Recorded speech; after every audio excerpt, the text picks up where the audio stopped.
السلام علیکم معزز ناظرین، پیارے دوستوں، بہنوں، بھائیوں اور بزرگوں۔ میں حافظ صفدر نواز ایڈوکیٹ آپ کو اپنے اسلامی چینل کے اندر خوش آمدید کہتا ہوں، اور ہر روز کی طرح آج بھی ہم انشاءاللہ 9واں پارہ سورہ الانفال آیات نمبر 34 تا 39 تک کی تلاوت، ترجمہ اور تفسیر پڑھنے کے شرف حاصل کریں گے۔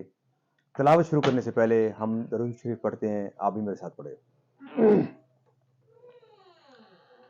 اللهم صل على محمد وعلى آل محمد كما صليت على إبراهيم وعلى آل إبراهيم إنك حميد مجيد. اللهم بارك على محمد وعلى آل محمد كما باركت على إبراهيم وعلى آل إبراهيم إنك حميد مجيد. أما بعد فأعوذ بالله من الشيطان الرجيم. بسم الله الرحمن الرحيم. وما كان صلاتهم عند البيت إلا مكاء وتصدية فذوقوا العذاب بما كنتم تكفرون. إن الذين كفروا ينفقون أموالهم ليصدوا عن سبيل الله فسينفقونها ثم تكون عليهم حسرة ثم يغلبون والذين كفروا إلى جهنم يحشرون ليميز الله الخبيث من الطيب ويجعل الخبيث بعده ولا بعد فيركمه جميعا فيجعله في جهنم أولئك هم الخاسرون. قل للذين كفروا إن ينتهوا يغفر لهم ما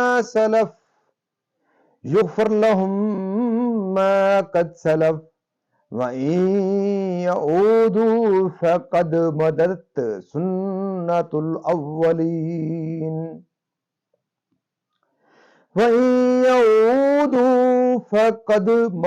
سُنَّةُ الْأَوَّلِينَ.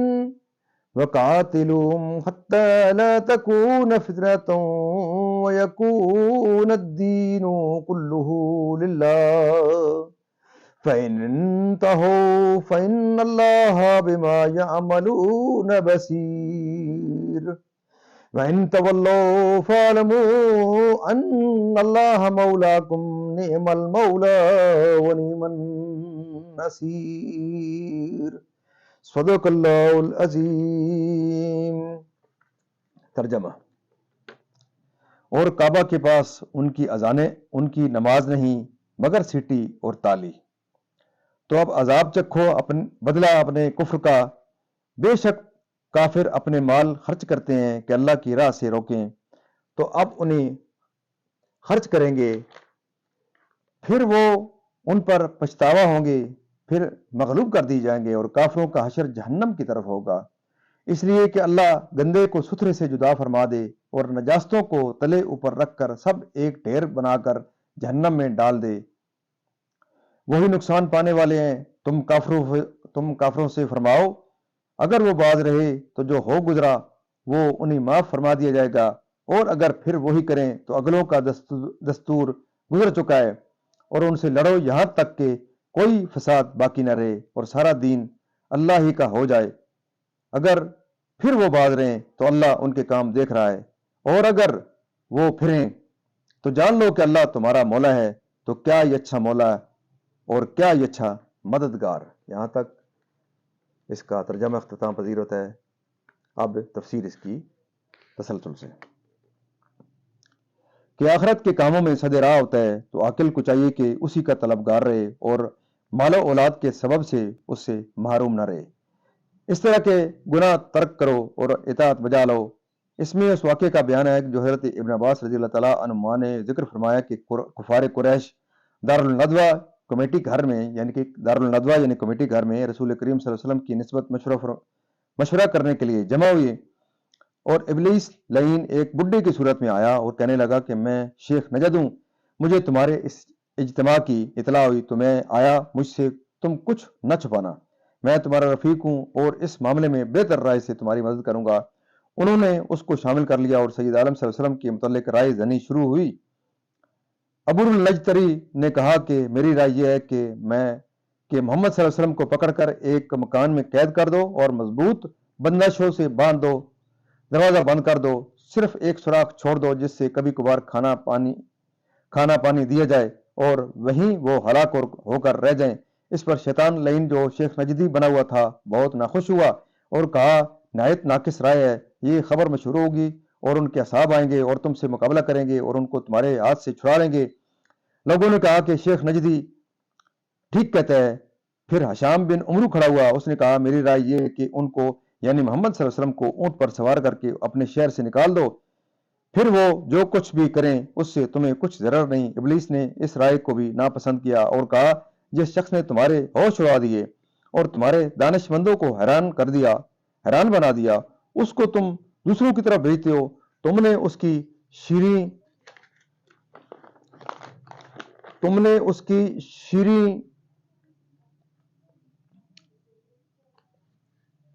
کلامی سیف زبانی دلکشی نہیں دیکھی۔ اگر تم نے ایسا کیا تو وہ دوسری قوم کے قلوب تسخیر کر کے ان لوگوں کے ساتھ تم پر چڑھائی کریں گے۔ اہل مجمع نے کہا کہ شیخ نجدی رائے ٹھیک ہے۔ اس پر ابو جہل کھڑا ہوا اور اس نے یہ رائے دی کہ قریش کے ہر خاندان سے ایک ایک عالی نسب جوان منتخب کیا جائے اور ان کو تیز تلواریں دی جائیں، وہ سب یک بارگی حضرت پر حملہ آور ہو کر قتل کر دیں تو بنی ہاشم قریش کے تمام قبائل سے نہ لڑ سکیں گے۔ غائب یہ ہے کہ خون کا معاوضہ دینا پڑے تو وہ دے دیا جائے گا۔ ابلیس لعین نے اس تجویز کو پسند کیا اور ابو جہل کی بہت تعریف کی اور اسی پر سب کا اتفاق ہو گیا۔ حضرت جبرائیل علیہ السلام نے سید عالم صلی اللہ علیہ وسلم کی خدمت میں حاضر ہو کر واقعہ گزارش کیا اور عرض کیا کہ حضور اپنی خوابگاہ میں شب کو نہ رہیں، اللہ تعالیٰ نے اذن دیا ہے مدینہ طیبہ کا عزب فرمائیں۔ حضور نے علی المرتضیٰ کو شب میں اپنی خوابگاہ میں رہنے کا حکم دیا اور فرمایا کہ ہماری چادر شریف اوڑھو، تمہیں کوئی ناگوار بات پیش نہ آئے گی۔ اور حضور دولت سرائے اقدس سے باہر تشریف لائے اور ایک مشت خاک دست مبارک میں لی اور آیت انا جعلنا فی اعناقہم اغلالً پڑھ کر محاصرہ کرنے والوں پر ماری، سب کی آنکھوں اور سروں پر پہنچی، سب اندھے ہو گئے اور حضور کو نہ دیکھ سکے۔ اور حضور ماں ابو بکر صدیق کے غار ثور میں تشریف لے گئے اور حضرت علی المرتضیٰ کو لوگوں کی امانتیں پہنچانے کے لیے مکہ مکرمہ میں چھوڑا۔ مشرکین رات بھر سید عالم صلی اللہ علیہ وسلم کی دولت سرائے کا پہرے دیتے رہے۔ صبح کو جب قتل کے ارادے سے حملہ آور ہوئے تو دیکھا کہ حضرت علی ہیں۔ ان سے حضور کو دریافت کیا کہ کہاں ہیں؟ انہوں نے فرمایا کہ ہمیں معلوم نہیں، تو تلاش کرنے کے لیے نکلے۔ جب غار پر پہنچے تو مکڑی کے جالے دیکھ کر کہنے لگے کہ اگر اس میں داخل ہوتے تو یہ جالے باقی نہ رہتے۔ حضور اس غار میں 3 روز ٹھہرے، پھر مدینہ طیبہ روانہ ہوئے۔ شان نزول یہ آیت نظر بن حارث کے حق میں نازل ہوئی، جس نے سید عالم صلی اللہ علیہ وسلم سے قرآن پاک سن کر کہا تھا کہ ہم چاہتے تو ہم بھی ایسی ہی کتاب کہہ لیتے۔ اللہ تعالیٰ نے ان کا یہ مقولہ نقل کیا کہ اس میں ان کی کمال بے شرمی اور بے حیائی ہے کہ قرآن پاک کی تحدی فرمانے اور فصاحِ عرب کو قرآن کریم کے مثل ایک صورت بنا لانے کی دعوتیں دینے اور ان سب کے عاجز و درماندہ رہ جانے کے بعد یہ کلمہ کہنا اور ایسا ادھائے باطل کرنا نہایت ذلیل حرکت ہے۔ کفار اور ان میں یہ کہنے والا یا نظر بن حارث تھا یا ابو جہل، جیسا کہ بخاری مسلم کی حدیث میں ہے۔ کیونکہ رحمت للعالمین بنا کر بھیجے گئے اور سنت الہیہ یہ ہے کہ جب تک کسی قوم میں اس کے نبی موجود ہوں ان پر عام بربادی کا عذاب نہیں بھیجتا جس سے سب کے سب ہلاک ہو جائیں اور کوئی نہ بچے۔ ایک جماعت مفسرین کا قول ہے کہ یہ آیت سید عالم صلی اللہ علیہ وسلم پر اس وقت نازل ہوئی جب آپ مکہ مکرمہ میں مقیم تھے۔ پھر جب آپ نے ہجرت فرمائی اور کچھ مسلمان رہ گئے جو استغفار کیا کرتے تھے تو وما کان اللہ نازل ہوا جس میں بتایا گیا کہ جب تک استغفار کرنے والے ایماندار موجود ہیں اس وقت تک بھی عذاب نہ آئے گا۔ پھر جب وہ حضرات بھی مدینہ طیبہ کو روانہ ہو گئے تو اللہ تعالیٰ نے فتح مکہ کا اذن دیا اور یہ عذاب موعود ہو گیا جس کی نسبت اس آیت میں فرمایا وما لهم اللہ يعظم اللہ۔ محمد بن اسحاق نے کہا کہ ما کان اللہ لیعذبہم بھی کفار کا مقولہ ہے جو ان سے حقائقاً نقل کیا گیا۔ اللہ عز و جل نے ان کی جہالت کا ذکر فرمایا کہ اس قدر احمق ہیں، آپ ہی تو یہ کہتے ہیں کہ یا رب اگر یہ تیری طرف سے حق ہے تو ہم پر نازل کر، اور آپ ہی یہ کہتے ہیں کہ ہاں یا محمد صلی اللہ علیہ وسلم جب تک آپ ہیں عذاب نازل نہ ہوگا، کیونکہ کوئی امت اپنے نبی کی موجودگی میں ہلاک نہیں کی جاتی۔ کس قدر معارض اقوال ہیں۔ اس آیت سے ثابت ہوا کہ استغفار عذاب سے امن میں رہنے کا ذریعہ ہے۔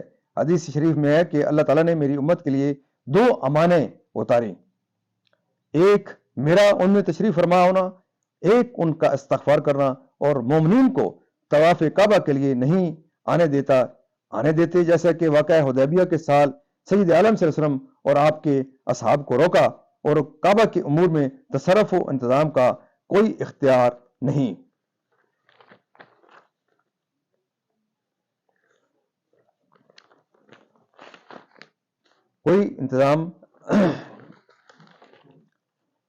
تصرف و انتظام کا کوئی اختیار نہیں رکھتے کیونکہ مشرک ہے، یعنی نماز کی جگہ سیٹی اور تالی بجاتے ہیں۔ حضرت ابن عباس رضی اللہ تعالیٰ عنہما نے فرمایا کہ قریش ننگے ہو کر خانہ کعبہ کا طواف کرتے تھے اور سیٹیاں اور تالیاں بجاتے تھے، اور یہ فعل ان کا یا تو اس اعتقاد باطل سے تھا کہ سیٹی اور تالی بجانا عبادت ہے، اور یا اس شرائط سے کہ ان کے اس شور سے سید عالم صلی اللہ علیہ وسلم کو نماز میں پریشانی ہو۔ قتل و قید کا بدر میں یعنی لوگوں کو اللہ اور اس کے رسول پر ایمان لانے سے مانے ہوں۔ شان نزول یہ آیت کفار میں سے ان 12 قریشیوں کے حق میں نازل ہوئی جنہوں نے لشکر کفار کا کھانا اپنے ذمہ لیا تھا، اور ہر ایک ان میں سے لشکر کو کھانا دیتا تھا، ہر روز 10 اونٹ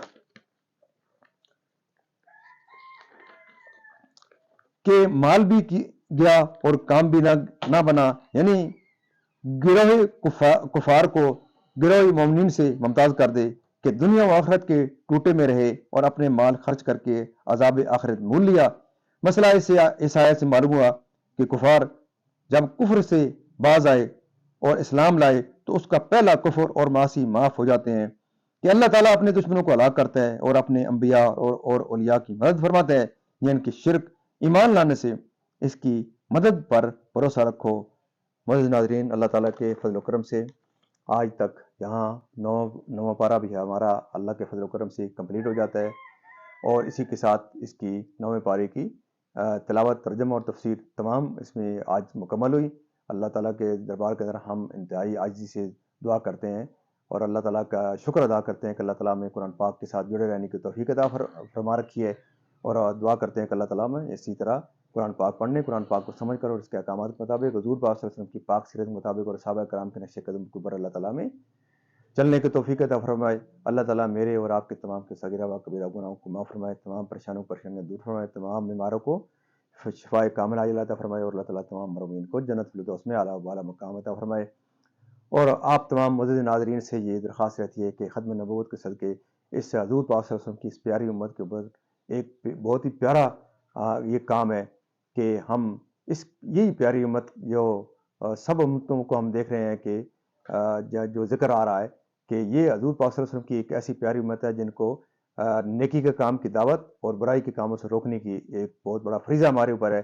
تو میری یہ سزا ہے کہ آپ خود بھی اس ویڈیو کو پورا دیکھا کریں، اس پروگرام کو پورا دیکھیں، تلاوت سنیں، ترجمہ اور تفسیر بھی سمجھنے کے لیے، تاکہ آپ کو اللہ تعالیٰ قرآن پاک کو سمجھ کر اور اس کے احکامات کے مطابق اللہ تعالیٰ آپ کو عمل کرنے کی توفیق عطا فرمائے۔ خود بھی دیکھیں، اپنے بچوں کو، اپنے فیملی کو، اپنے عزیز اقربا کو، اور جہاں تک آپ اس آواز کو پہنچا سکتے ہیں ضرور پہنچائے۔ اللہ تعالیٰ دن قیامت اللہ تعالیٰ اس قرآن پاک کے صدقے اللہ تعالیٰ آپ کی زندگی میں خیر و برکت عطا فرمائے، اور دن قیامت حضور پاک صلی اللہ علیہ وسلم کی شفاعت نصیب فرمائے۔ آمین ثم آمین۔